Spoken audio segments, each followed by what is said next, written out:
João 15, a partir do versículo 1, nós vamos ler até o versículo 8. Evangelho de João 15, versículo 1, versículo 8, ele diz assim: Eu sou a videira verdadeira, meu pai é o agricultor. Todo ramo que estando em mim não der fruto, ele corta, e todo que dá fruto, limpa, para que produza mais fruto ainda. Vós já estáis limpos pela palavra que vos tenho falado. Permanecei em mim, e eu permanecerei em vós. Como não pode o ramo produzir fruto de si mesmo, se não permanecer na videira, assim nem vós o podeis dar, se não permanecerdes em mim. Eu sou a videira, vós os ramos. Quem permanece em mim e eu nele, esse dá muito fruto, porque sem mim nada podeis fazer. Se alguém não permanecer em mim, será lançado fora, a semelhança do ramo, que secará, e o apanham, lançam no fogo e o queimam. Se permanecerdes em mim, as minhas palavras permanecerem em vós, pedireis o que quiserdes, e vos será feito. Nisto é glorificado meu Pai, em que deis muito fruto, assim vos tornareis meus discípulos. Amém. Podemos sentar, queridos irmãos. Na quinta-feira da outra semana, da semana retrasada, nós estivemos aqui, tivemos a oportunidade de trazer uma reflexão nesse texto para os irmãos que estavam aqui na quinta-feira, mas eu gostaria de retomar, de revisitar esse texto nessa noite. Hoje há um pouquinho mais de reflexão, um balizamento exegético, hermenêutico mais preciso. Na quinta-feira a gente fez assim, marca um ponto de reflexão. O culto de quinta-feira é um culto mais light, podemos assim dizer, menos formal, a gente tem mais liberdade, não é? Não é que no culto de domingo a gente não tem liberdade, porque a liberdade é a liberdade do Espírito Santo, é o Espírito Santo que opera no nosso meio. A liberdade que nós temos é esta liberdade do Espírito. Mas eu me sinto mais à vontade, às vezes, no culto de quinta-feira, até porque o culto de quinta-feira é aquele culto mais nosso, mais íntimo, mais da família. E a gente sente um pouco de nostalgia daqueles primeiros anos, há 33 anos atrás, começava caminhando o Evangelho, e as coisas eram mais simples, não tinha tanta sofisticação que o Fábio tem hoje, não tinha internet, não tinha celular, não tinha nada disso, e as coisas eram realmente mais simples, a gente vivia uma simplicidade maior. Mas eu quero pedir bem aos irmãos que estiverem aqui na quinta-feira, se eu me repetir, porque também não tenho pejo nenhum em me repetir. Nós estamos estudando a carta de Paulo aos Filipenses, Paulo, ele não tenho nenhum incômodo em dizer para vocês as mesmas coisas, porque é segurança para vocês. Eu também não tenho esse pejo, esse receio de repetir, porque, conforme eu tenho dito aqui algumas vezes para os irmãos, é um compromisso com quem está ministrando a palavra de Deus, com quem tem esse privilégio, não é por novidade, mas é por fidelidade à palavra de Deus. É isso que se requer de quem manuseia a palavra de Deus: fidelidade ao texto, fidelidade à revelação, sem preocupações com novidade, e não repetir pregação. Conforme eu ouvi o irmão uma vez falar comigo, não, pastor, eu passei um ano sem repetir uma pregação. Maravilha, Pensão pura. Mas eu gostaria de retomar esse texto aqui com os irmãos, porque é um texto muito importante, e ele tem falado bastante para mim nesses dias. Porque o Evangelho de João é um evangelho bem diferente dos outros três evangelhos. Os evangelhos sinódicos, Mateus, Marcos e Lucas, eles têm uma perspectiva mais aberta, mais histórica do Evangelho de Jesus Cristo, da vida de Jesus Cristo, do relato. Podemos dizer que os evangelhos sinódicos, Mateus, Marcos e Lucas, eles são mais históricos. Isso é uma concepção minha. O Evangelho de João é o evangelho mais espiritual, o evangelho da intimidade, é o evangelho que narra como os discípulos, lá na ceia, chega e recosta a cabeça nos ombros de Jesus. É o evangelho do carinho, é o evangelho do amor. E João é reconhecido como um apóstolo do amor. E esse evangelho ele fala muito para nós. E esse texto aqui, em particular, tem falado para mim bastante, porque se há palavras importantes na vida de um ser humano, são as suas palavras derradeiras. São aquelas palavras que a gente diz in extremis, aquelas palavras que a pessoa diz quando já está à beira da morte, vislumbrando a sua morte. E Jesus diz essas palavras para os discípulos: daqui a algumas horas ele há de encarar o madeiro, daqui a algumas horas ele há de encarar o Gólgota, ele já foi traído. E essa narrativa do capítulo 15 de João, no capítulo 13, 14, 15, 16, 17, dá-se na ceia. Na última Páscoa que Jesus celebra com os seus discípulos, ele institui a que nós chamamos hoje da Santa Ceia, ou a Ceia do Senhor. Ele é traído por Judas, ainda não foi traído, ainda não foi entregue, mas Judas já saiu, e eles têm ali diante deles, na mesa, os elementos da Páscoa. Tem o cordeiro, tem o pão, tem as ervas amargas e tem o vinho. E é com o olho no vinho, né, que Jesus vai olhar para o discípulo e dizer: eu sou a videira verdadeira. Muitas coisas Jesus está querendo dizer com isso, quando ele diz: eu sou a videira verdadeira. A primeira coisa que Jesus está fazendo aqui é chamar a atenção para o vinho. Nós não podemos esquecer que o cenário que está diante deles é o cenário da Páscoa e da primeira ceia.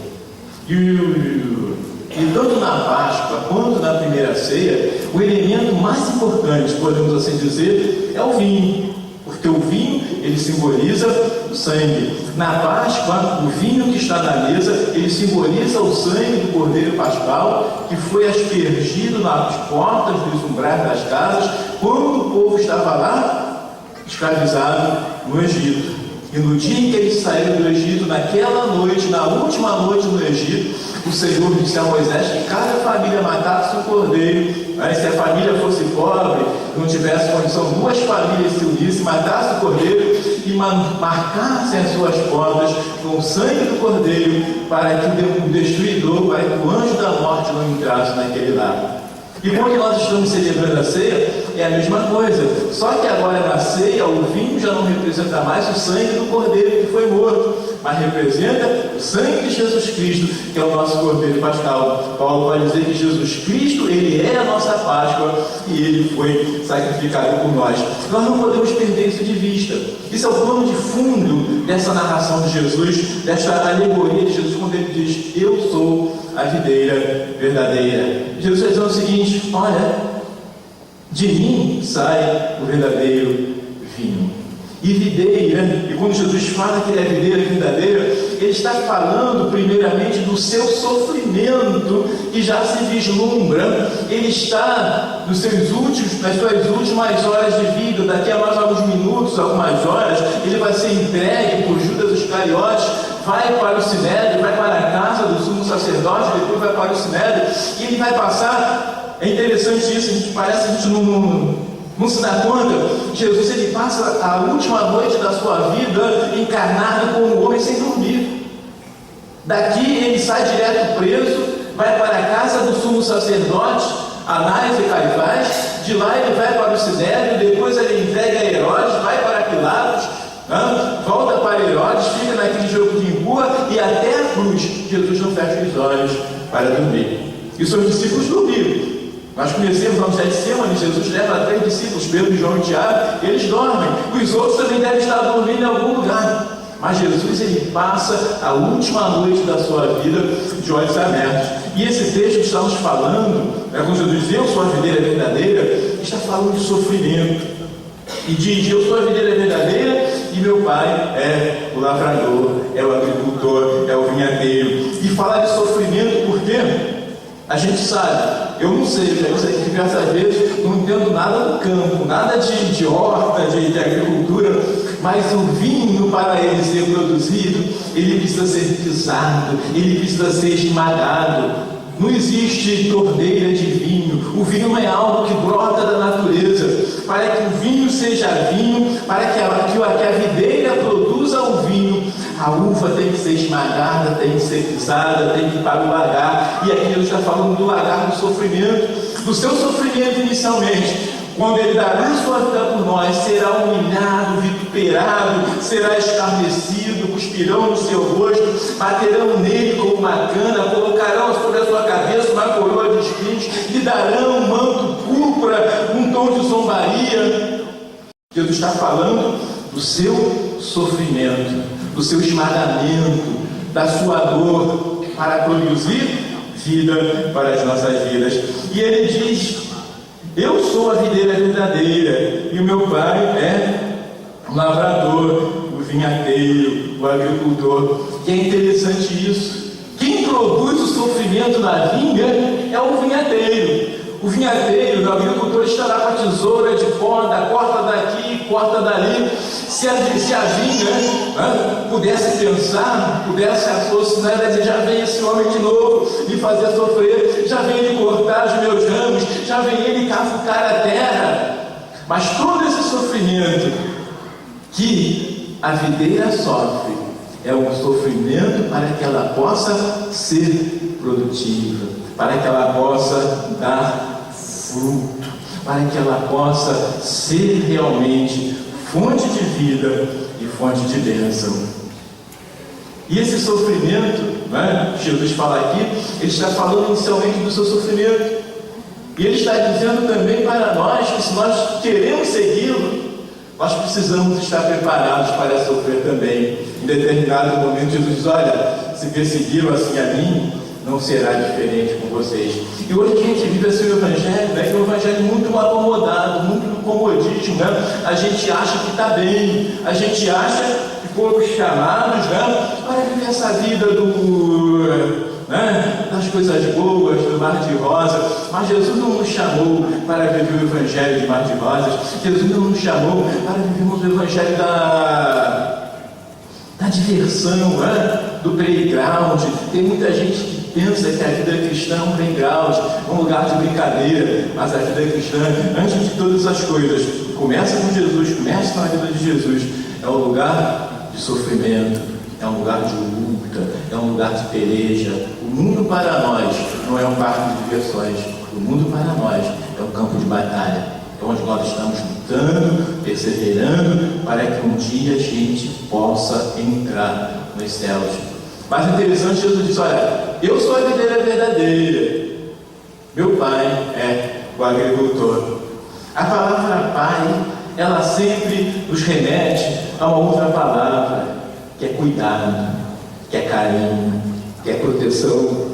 E Jesus está dizendo isso: olha, ainda que eu tenha que sofrer muito, ainda que eu tenha que padecer, é o meu pai que está no comando, é o meu pai que está cuidando de mim, e ainda que ele permita que eu passe pelo sofrimento, é porque do meu sofrimento meu pai quer fazer coisas boas, é porque do meu sofrimento meu pai quer tirar coisas boas, não só para a minha vida, mas para a sua vida também.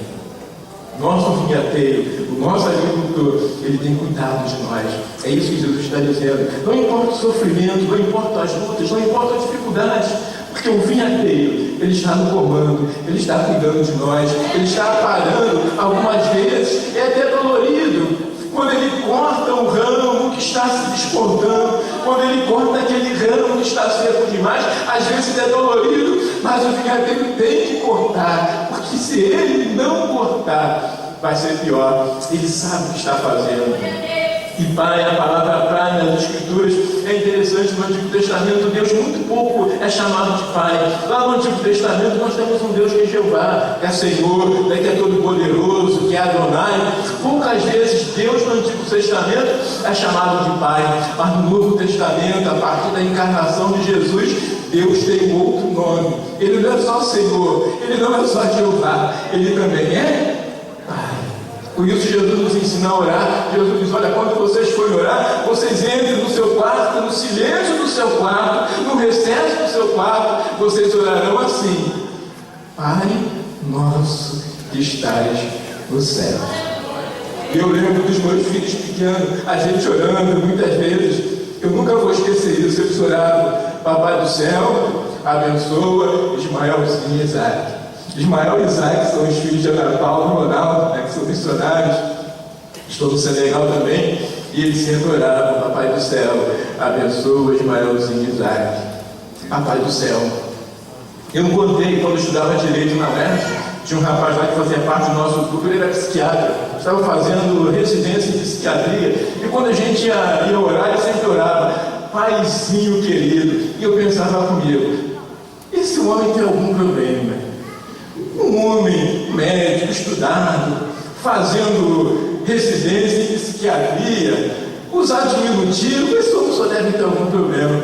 Mas ele estava certo, queridos irmãos. esse vinhateiro é o nosso Pai, é o nosso Paizinho querido. E a gente, quando dobra os nossos joelhos, a gente, quando entra diante dele, a gente não precisa chegar dizendo Deus Santo, Todo-Poderoso. Não que ele não seja o Deus Santo, Todo-Poderoso, Criador dos céus e da terra, mas antes de ser o Deus Santo, Todo-Poderoso, Criador dos céus e da terra, ele é o nosso Pai, o nosso Paizinho. Por isso que o apóstolo Paulo vai dizer que nós temos a liberdade de clamar Abba, Pai. Abba é uma palavra aramaica que significa justamente isso, Paizinho, é o diminutivo de Pai.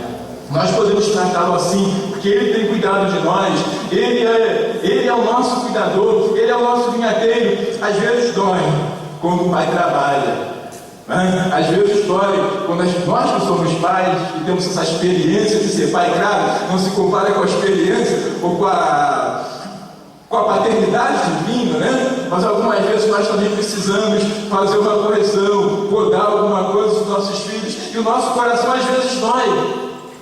Imagine o coração de Deus quando Ele precisa, algumas vezes, também nos limpar para que a gente produza fruto. Nós temos aqui então Jesus dizendo: eu sou a videira verdadeira, falando do seu sofrimento e falando do Pai, falando do vinhateiro, e meu Pai é o agricultor, o vinhateiro, cuidando de mim. Fala de cuidado, fala de atenção, fala daquele cuidado que só Deus efetivamente pode ter por nós. No versículo 2: todo ramo que estando em mim não der fruto, ele corta, e todo que dá fruto limpa, para que produza mais fruto ainda. Esse texto, queridos irmãos, a gente está falando também de duas categorias de ramos, né? O ramo que produz fruto e o ramo que não produz. E o tratamento de um e de outro vai ser diferente.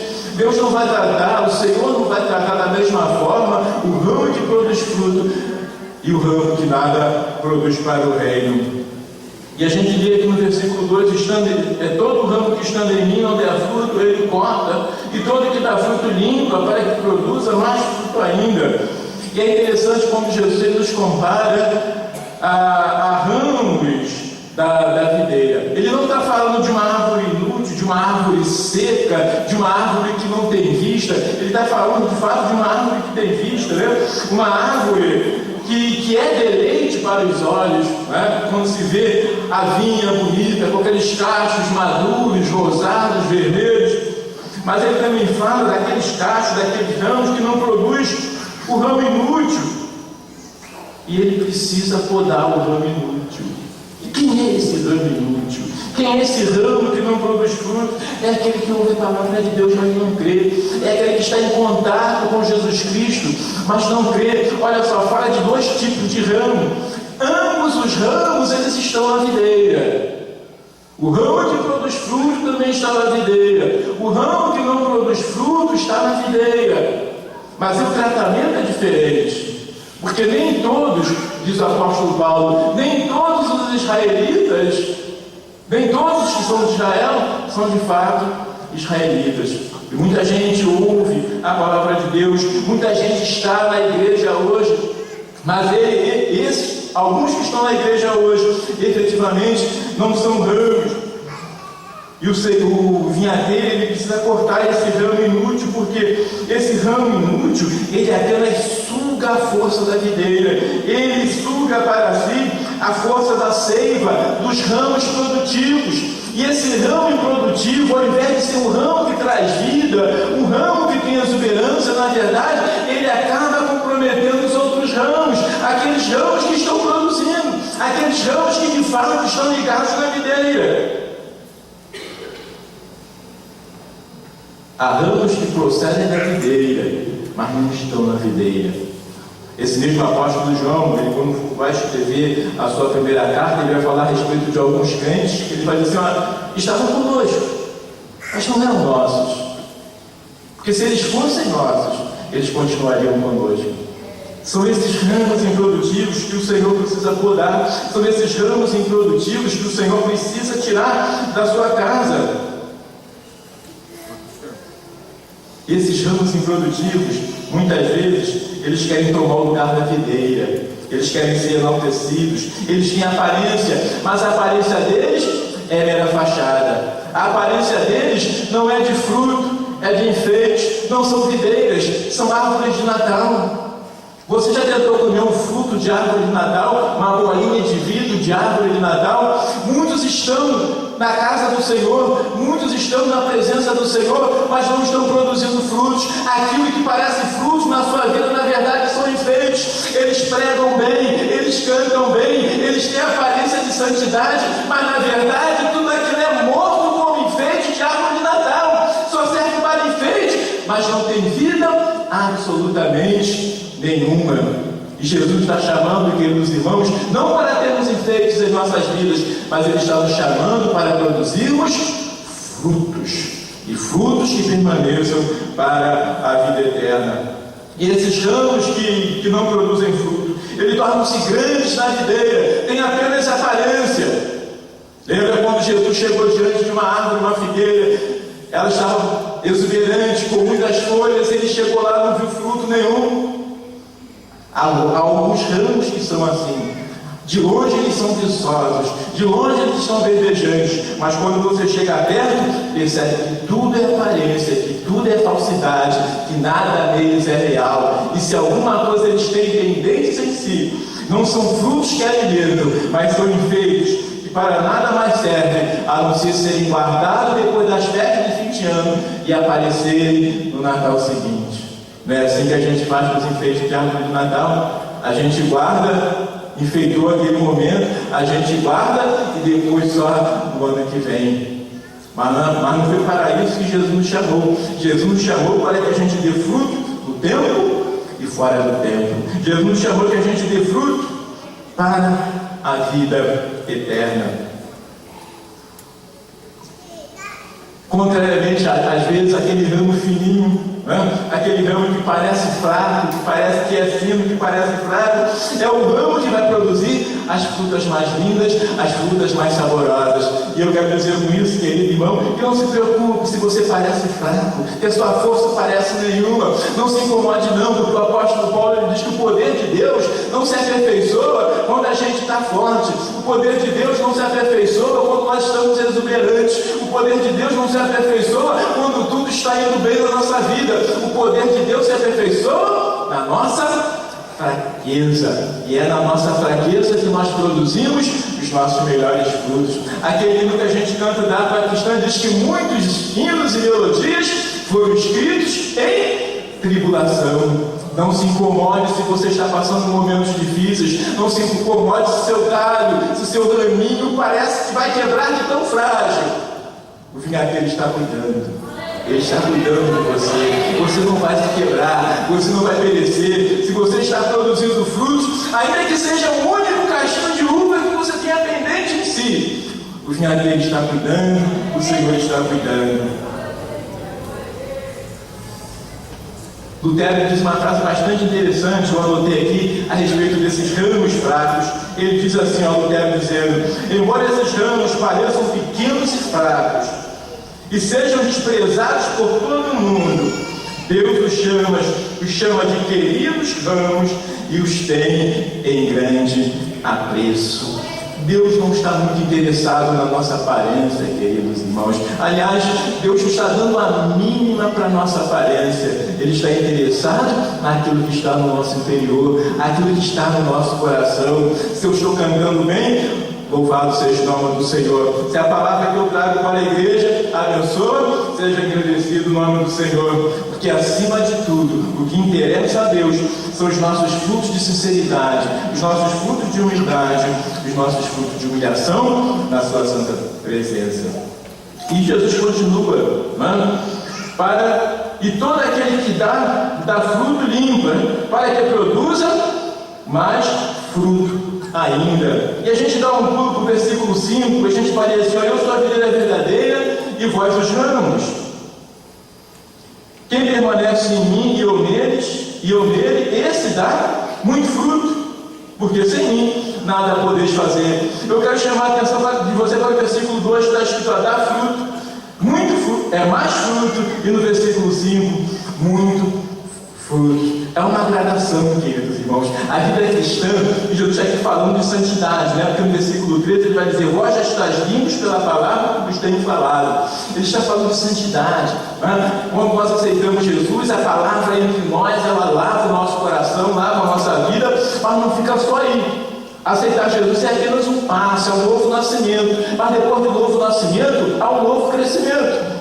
Não é verdade? Quando os nossos filhos nascem, eles crescem. Nós ficaremos preocupados dos nossos filhos nascerem, e o tempo passar, e a gente não vê os nossos filhos aumentando de estatura. A vida cristã é da mesma forma. Nós devemos ficar preocupados, os pastores, os líderes, devem ficar preocupados quando a igreja não cresce espiritualmente, quando o crente não cresce espiritualmente. Mas esse texto nos mostra essa gradação. Nós damos fruto. Se estamos dando fruto, o Senhor vai nos limpar para que a gente dê mais fruto. E se estamos dando mais fruto, Ele vai cuidar de nós para que a gente produza muito fruto. Porque o Senhor quer que nós produzamos muito fruto. Ele morreu para isso. Jesus morreu na cruz para isso. Ele é a videira verdadeira para isso, para que a gente produza muitos frutos.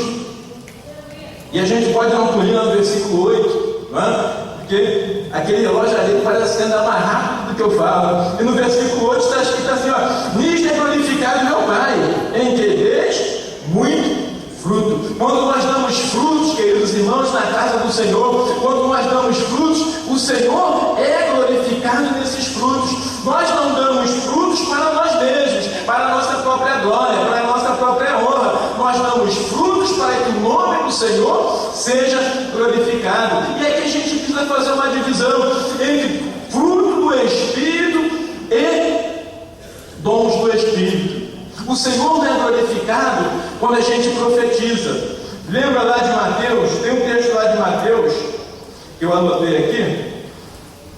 Ô Jesus, Mateus 7, a partir do versículo 15, né? Daqueles homens que disseram: mas em teu nome nós profetizamos, em teu nome nós expelimos demônios, enfim, em teu nome fizemos muitos milagres. Ou seja, eles exercitaram os dons espirituais.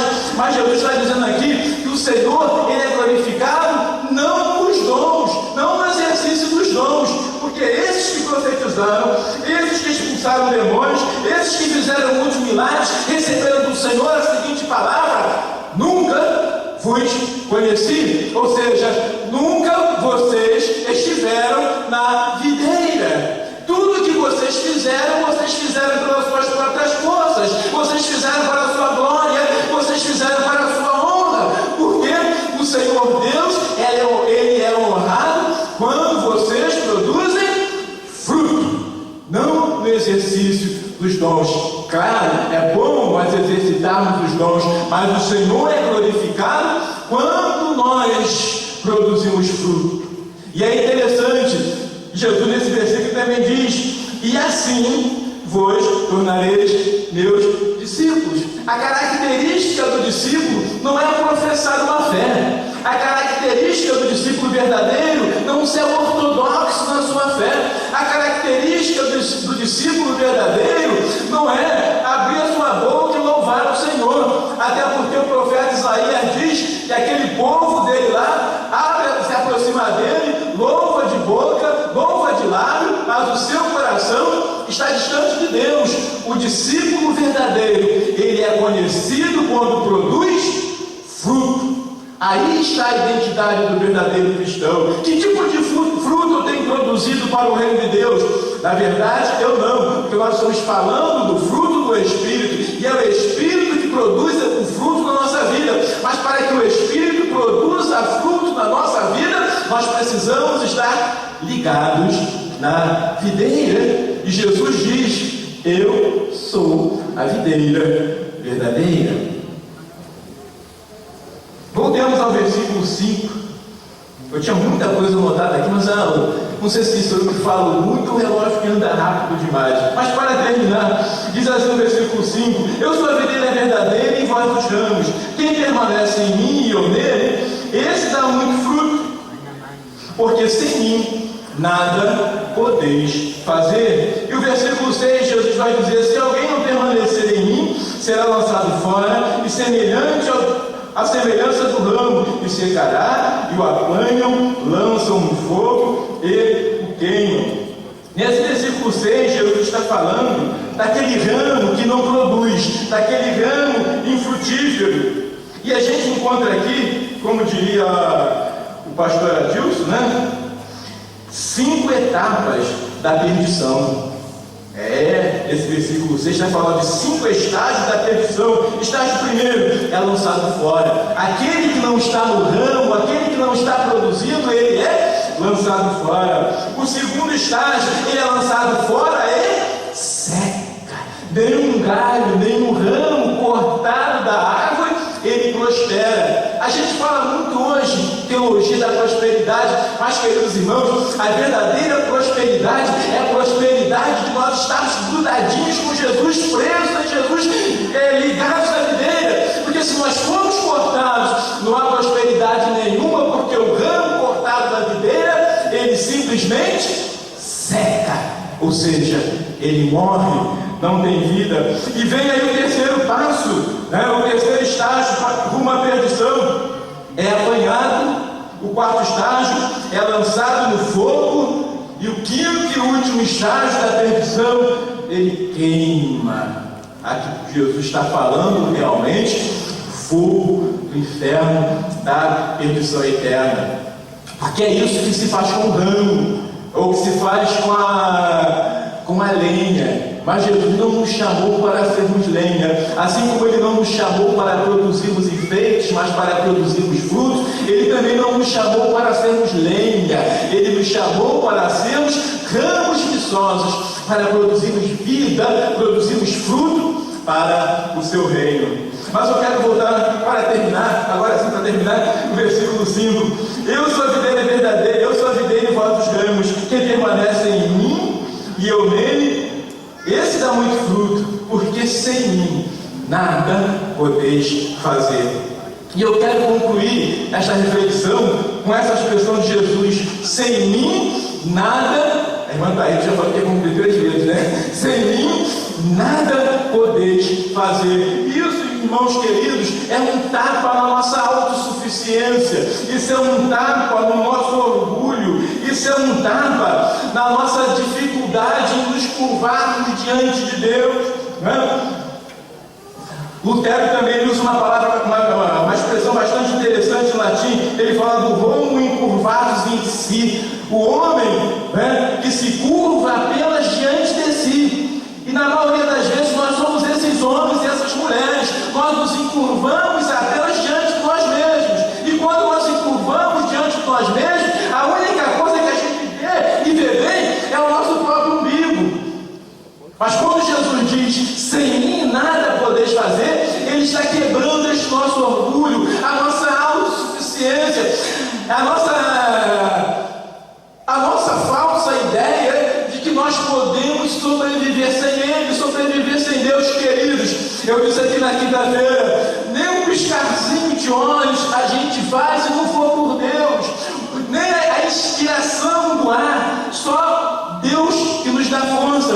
Porque o dia que Ele disse: Elias, você não pisca mais, Elias, você não respira mais, Elias não pisca e Elias não respira, Elias já para a sepultura, porque dependemos totalmente dele. É Jesus quem diz, não sou eu que estou dizendo: sem mim nada podeis fazer. Na escola, no trabalho, em casa, na família, em todas as áreas da nossa vida, se Jesus não for o centro, se Ele não for o nosso Senhor, sem Ele nada nós podemos fazer.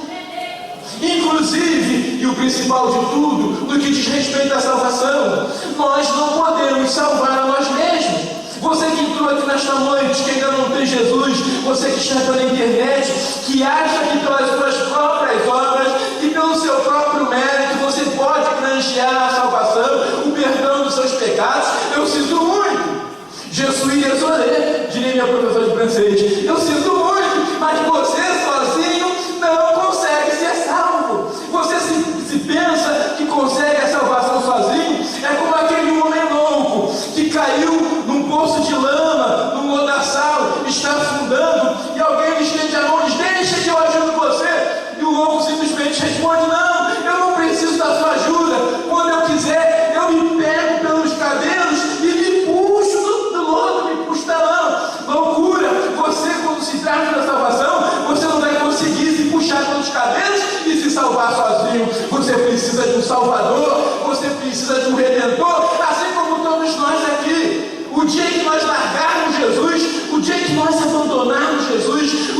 nós fomos cortados da videira, que o Senhor nos livre e guarde que esse dia aconteça para nós também continuaremos irremediavelmente perdidos, porque sem Jesus nós não podemos fazer nada, e sem Jesus nós não encontramos a salvação. E se você está aqui nesta noite, ainda não tem Jesus na sua vida, Jesus ainda não entrou no seu coração, você ainda não é ramo desta videira, não está produzindo fruto, hoje é o dia, hoje é a noite de salvação. Hoje Jesus está chamando para que você possa recebê-lo como Senhor e Salvador da sua vida. E a gente quer fazer um convite. Alguém para Jesus nessa noite? Aí fora, onde você estiver nos ouvindo, pela internet, nos vendo, o convite é para você também. Se você quer receber Jesus, esse é o momento. Agora é o momento. Curve-se diante de Jesus. Não seja esse o rumo encurvados em si, mas que seja um homem que se curva diante de Jesus Cristo, diante do Senhor, porque a Bíblia diz que diante dele haverá um dia que todo joelho se dobrará e toda língua confessará que Jesus Cristo é o Senhor, para a glória de Deus Pai. Se não há ninguém para Deus nessa noite, como diz o profeta, não por força nem por violência, mas pelo meu Espírito, diz o Senhor. Que Deus nos abençoe, e aquilo que eu não soube dizer, aquilo que eu não pude dizer, o Espírito Santo de Deus fale melhor em cada coração.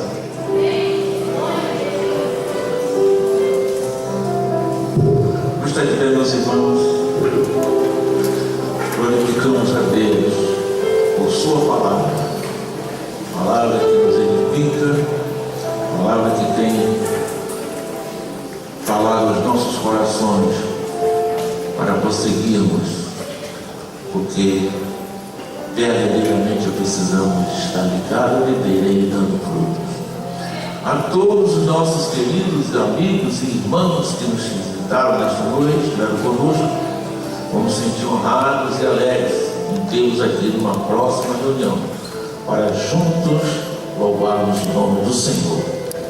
Vamos estar orando, pedindo ao Senhor que nos leve em paz para o nosso lar.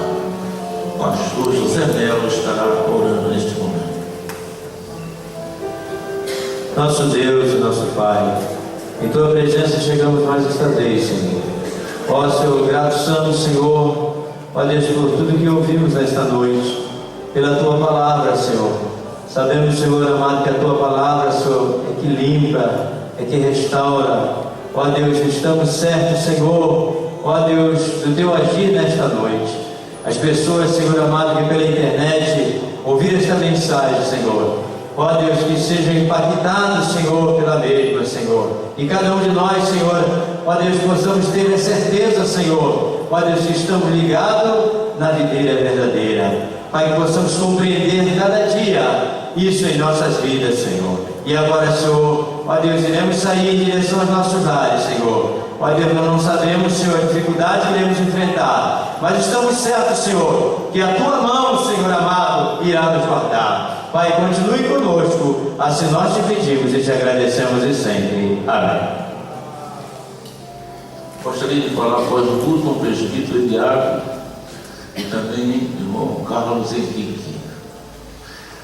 Cobrimos nossas cabeças. E assim que a graça do nosso Senhor Jesus Cristo, o amor de Deus nosso Pai e as doces e consoladoras promessas do Santo Espírito sejam com todos que amam e aguardam a vinda do Senhor Jesus. E a igreja com alegria disse comigo: Amém. A paz do Senhor, irmãos, e tenham uma boa noite de paz.